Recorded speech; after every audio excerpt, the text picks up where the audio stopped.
connaît depuis quand, Sir Richard? Oh, depuis 8 ans. À chaque fois que vous m'invitez à venir déjeuner avec vous, il y a une bonne raison. Eh bien, c'est au sujet de la souscription pour construire un nouveau bâtiment. Étant donné que vous êtes l'un des plus gros souscripteurs de cette œuvre, j'ai pensé que vous deviez être informé d'une certaine situation. Ce matin, les comptes ont été réexaminés. Il manque à peu près 50 000 livres sterling. 50 000 livres? 50 volés par quelqu'un? Le professeur Ballard, en tant que président du comité, est autorisé à signer des chèques avec ma contre-signature. Le directeur de la banque est venu ici ce matin. Ma signature avait été imitée sur 2 très gros chèques. Par le professeur Ballard? Elles n'ont pu l'être que par lui, malheureusement. Ça, c'est incroyable. Vous avez averti la police? Je voudrais votre permission de me laisser régler ça. Nous voudrions éviter d'appeler la police ici. Toutefois, si vous insistez... Oh, mais non. Le maître de ce collège, c'est vous, et c'est vous qui décidez ce qui est le mieux. Ballard. Non, ça me paraît impossible. Oui, pour nous, c'est un affreux choc, comme vous l'imaginez. Encore beaucoup plus que pour vous. Richard, après avoir signé et vous avoir donné ce chèque, il me semble qu'il appartenait à votre collège. Ce que je veux dire, c'est que je connais trop l'importance du nouveau bâtiment à vos yeux. J'y réfléchirai un peu et je vais voir ce que je peux faire.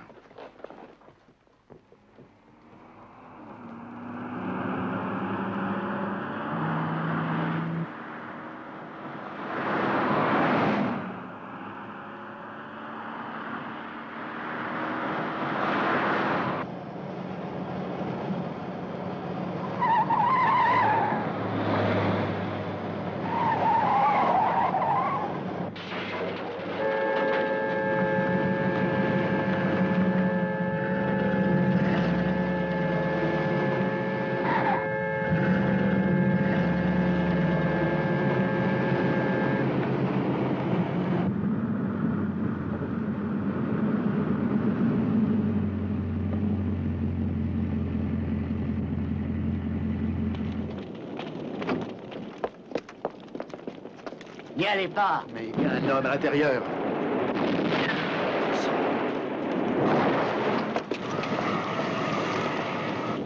Il n'y a plus rien à faire maintenant. Il va falloir aller avertir sa femme. Vous savez qui c'était? Je l'ai su dès que sa voiture a quitté la route. C'est un professeur du collège. Il s'appelle Ballard. Le professeur Ballard? Oui.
La place du mort.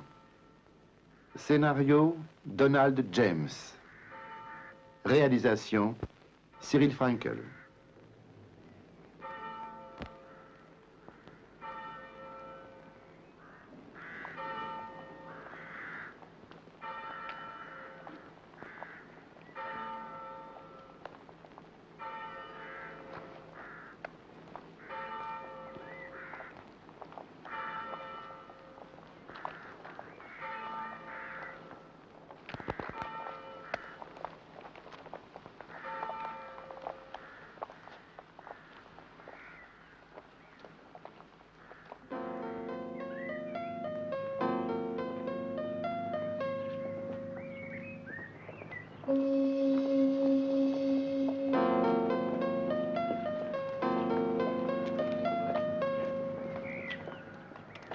C'est ici qu'il travaillait.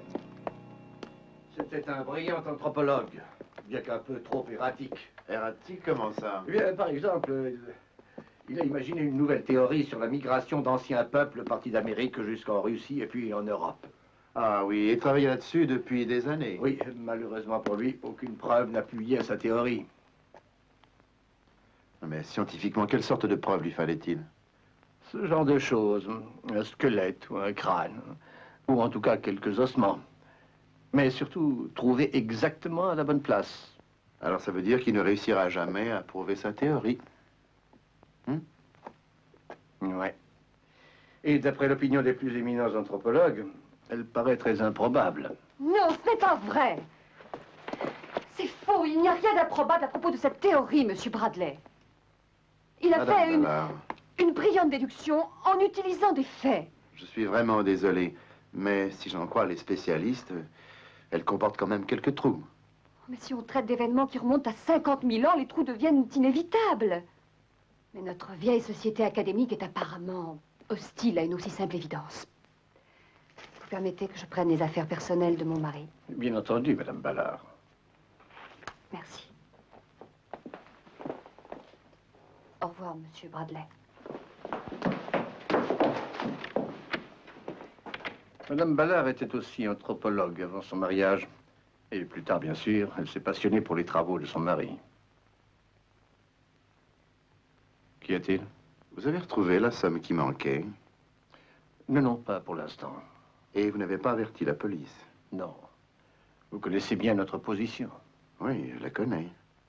Et je me demande qui d'autre pourrait connaître cette position.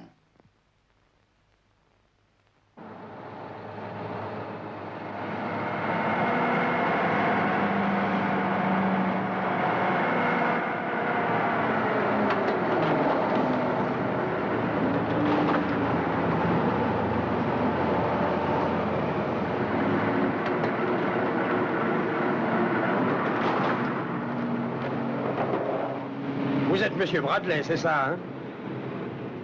Oui? Vous vous rappelez pas de moi, je suppose. J'étais cascadeur au cinéma. J'ai même joué plusieurs fois dans vos productions. Ah oui! Bill Marx. Oui, bien sûr. Comment ça va, Bill? Bon, on fait aller. Qu'est-ce qui vous amène, Monsieur Bradley? Eh bien, je voudrais trouver une Morisson 100. Oui, j'aurais besoin d'une aile. J'en ai justement récupéré une avant-hier. Mais elle est salement accidentée, hein. En plus, elle a flambé. Là-bas? Hein? J'y jette un coup d'œil. Il y a des pièces pour des voitures comme ça chez n'importe quel vendeur. Oui, je regarde quand même. Qu'est-ce que vous espérez tirer de cette vieille épave?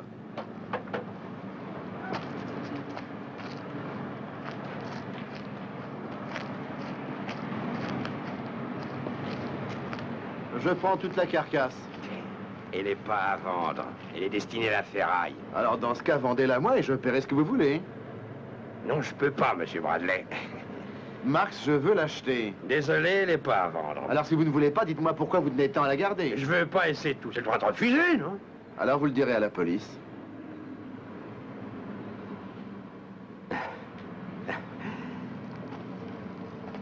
Vous entendez? Marx, c'est un meurtre. Ou bien vous me racontez tout, ou alors vous irez le dire à la police. Et vous serez accusé de complicité. Oh, non, vous vous trompez complètement, Monsieur Bradley. Ah oui. Il n'y a pas eu de meurtre. Qu'est-ce que c'était alors?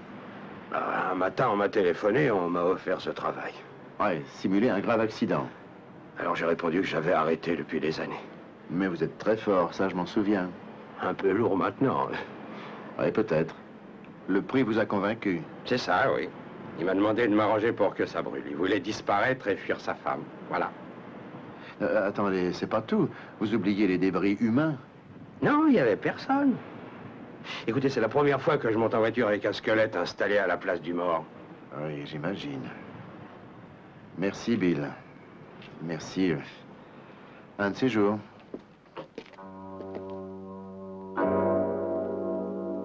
Il est en vie. Vous dites que mon mari est en vie? Il ne s'est pas tué dans cet accident. Ni personne, d'ailleurs. Et vous croyez sûrement que vous allez pouvoir l'accuser après ça? Vous refusez toujours d'admettre la réalité? Oui, bien sûr, c'est normal. Alors ça ne vous gêne pas que la police fasse une enquête? Non, du tout. C'est le collège que ça gêne. Écoutez, laissez-moi seule. Je vous ai assez écouté comme ça. Je ne veux pas espérer sottement après votre départ, Monsieur Bradley. Mon mari s'est tué. D'accord, alors je vous laisse puisque vous le voulez. Mais encore une chose. Je me rends droit au collège pour exiger de la part du directeur que la police fasse une enquête. J'ignore où est votre mari en ce moment, Madame Ballard. Mais je sais qu'il n'est pas mort dans l'accident. Et vous le savez, vous aussi. Attendez!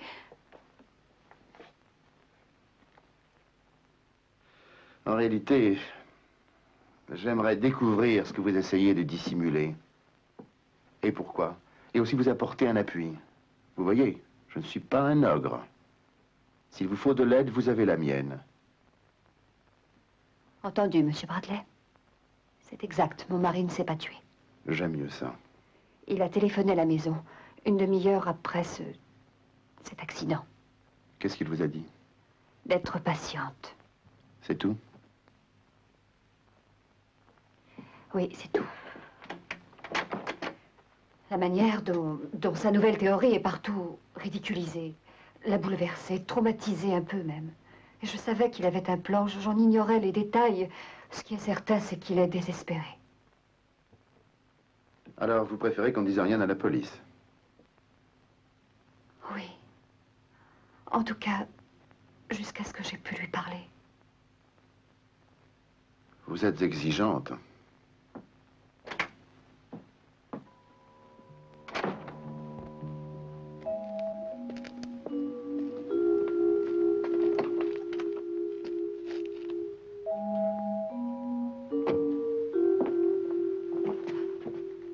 Tu lui as tout avoué.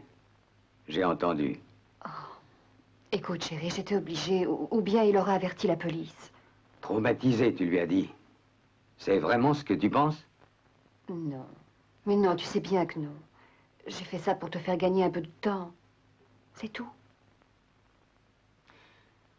Gardner va être là dans un moment. J'espère qu'il ne verra pas Bradley.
Merci. Buvons au succès de notre transaction. Oui, elle nous sera très profitable. Ça, j'en suis sûr. Il y a quelqu'un dehors? Le chien va le faire fuir. Non. Non, j'y vais, moi. Tu ne dois pas te montrer.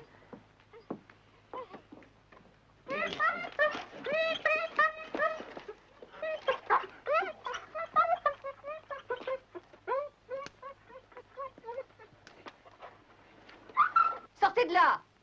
Venez vous montrer à la lumière ou je lâche le chien sur vous, vous entendez? Ce ne sera pas nécessaire, Madame Ballard. Monsieur Bradley? Mais qu'est-ce que vous venez faire? Je suis curieux de dire un mot à votre visiteur. Mon visiteur? Il n'y a personne ici. Alors il est reparti. Monsieur Bradley, n'essayez plus de revenir. Pour nous tous, pour moi surtout.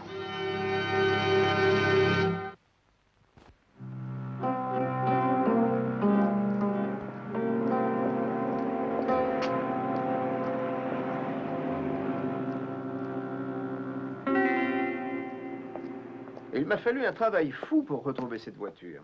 Elle a été achetée à Londres au commencement de l'année par un certain Carl Gardner. Vous Vous avez fait tout ça vous-même? Ah, oui. Ça a du bon, la vieille école. Et qu'est-ce que vous avez appris? Rien de bien précis, d'abord. Et puis, j'ai réexaminé nos fiches plus soigneusement. Et alors, j'ai fait une découverte. Notre ami manque d'imagination pour ses pseudonymes. Ah, alors, après avoir relevé dans les fiches une bonne vingtaine de Karl et une dizaine de Gardner, vous avez su que vous étiez dans la bonne direction. N'essayez pas de me dire que vous avez lu tout ça. Personne n'y aurait résisté. Mais qu'est-ce qu'il y a là-dedans? Oh, à vrai dire, je m'intéresse peu à ces vieux bouquins. Par comparaison, même vos films sont presque amusants. Mais tenez, c'est lui. Le visage de l'honnêteté. Oh, c'est un trafiquant très adroit. Dans quel domaine? Oh, pratiquement tous. Mais il s'est spécialisé dans l'exportation d'antiquités vers les autres pays d'Europe. Des vrais? Ah oui, ça, oui, des antiquités anciennes, si je peux dire. Si anciennes que ça. Non, il n'y a bien sûr rien d'illégal dans ce commerce tant que les pays du Moyen-Orient ne sont pas concernés. C'est embarrassant? D'un point de vue politique, c'est extrêmement embarrassant parce qu'il faut expliquer à ces pays qu'il n'y a rien d'illégal là-dedans, ce qui nous concerne. Et pourtant, si vous pouviez juste L'attraper en pleine violation de la loi. Mais de nombreuses personnes seraient ravies de l'apprendre. Je me suis renseigné sur votre visiteur d'hier soir. Le visiteur. Il n'y avait aucun visiteur. Je vous en prie, Karine, il faut avoir confiance en moi. Vous aviez un visiteur. Il s'appelle Karl Gardner. Il vend à peu près tout ce qui peut se monnayer. Et votre mari a dû lui promettre un pont d'or. Il le peut avec l'argent qu'il a volé à la souscription. Il va lui verser 50 000 livres sterling pour obtenir une fausse preuve qui appuiera sa théorie. Et pourquoi dites-vous qu'elle est fausse? Parce que je le sais. J'ai demandé des précisions sur cette théorie. J'ai parlé à de nombreux collègues de votre mari. Aucun ne partage son point de vue. Et vous ne devriez pas non plus si vous étiez honnête avec vous-même. Alors c'est faux, mais c'est complètement faux. Karine, essayez d'oublier vos sentiments. Et que c'est votre mari. Mes sentiments, vous dites? Vous les connaissez peut-être? Non, je ne connais pas vos sentiments. En tout cas, vous n'êtes certainement pas objective. Vous savez ce que c'est qu'un homme malade? Un homme qui a voulu se tuer, même un homme qui est convaincu que tous ses collègues veulent sa perte. Oui, justement, c'est exactement ça. Et ce sera sa façon de prouver qu'il a raison. Oui, dans une explosion de publicité. Alors vous étiez au courant, vous aussi. Vous étiez d'accord avec lui, peut-être? Oui, il m'avait dit qu'un accident serait arrangé, c'est tout, pas un mot du vol. Et je croyais encore qu'il était possible de prouver sa théorie. En tout cas, je devais l'aider jusqu'au bout, non? Je croyais en lui. Il est malade, Karine. Il a besoin de repos, peut-être de suivre un traitement. Alors, si vous voulez vraiment l'aider, dites-moi tout de suite quand il va rencontrer cet escroc. Cette nuit. Où ça? Dites-moi où, Karine. Si j'arrive à vous prouver que ce Karl Gardner a l'intention d'abuser sans vergogne votre mari, vous accepterez de me dire où je peux le trouver et où il est en ce moment? Alors vous croyez pouvoir le prouver avant qu'il l'ait payé? Je crois bien que oui. J'ai comme une idée qu'il n'existe pas beaucoup d'endroits où Gardner trouvera un spécimen suffisamment convaincant.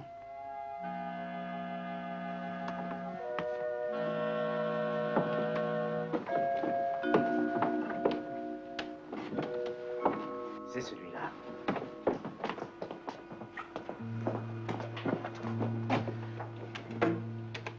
Oh. Et tu dis qu'il est prêt à payer une vraie fortune pour ça? Mais tu crois qu'il ne le reconnaîtra pas? Mais non, je vais lui faire tomber quelques dents et arranger un peu ses orbites, il verra rien du tout. Alors, ça vous suffit comme preuve, Karine? Oui, j'appelle la police. Oh, laissez ça, Gardner. Regardez votre visage. Vous n'avez rien d'un tueur.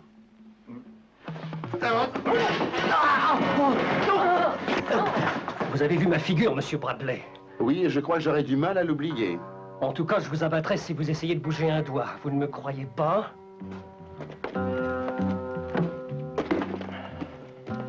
Sers-toi d'elle pour te couvrir.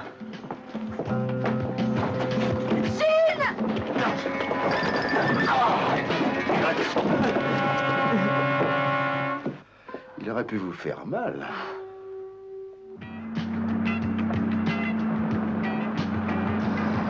Attention, ralentissez maintenant. Il y a une ancienne ferme déserte à gauche, là, très bientôt.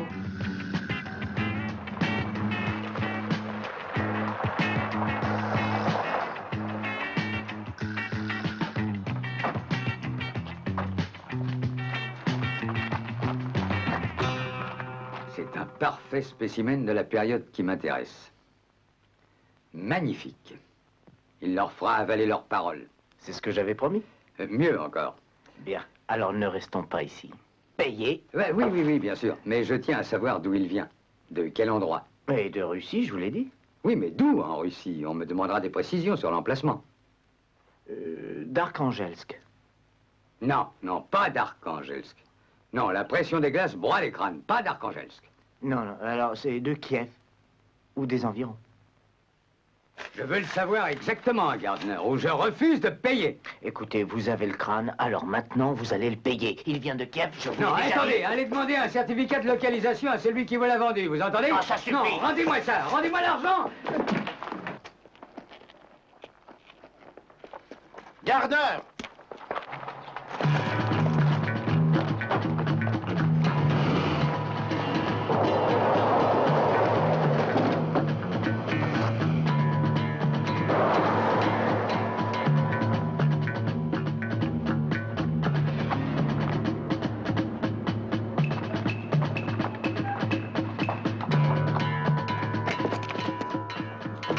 John. Oh, Karine. Tout est fichu. Tout est fichu. Non, non, mon chéri. Non, pas encore.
Vous allez avoir quelques explications à donner.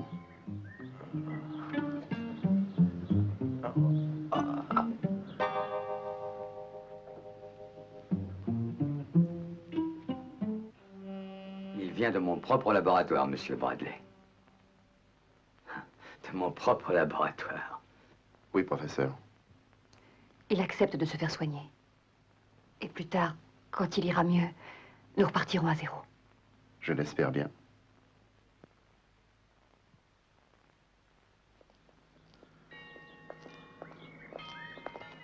Ballard se rétablit normalement. Ça prendra du temps, bien sûr, mais tout le monde a bon espoir.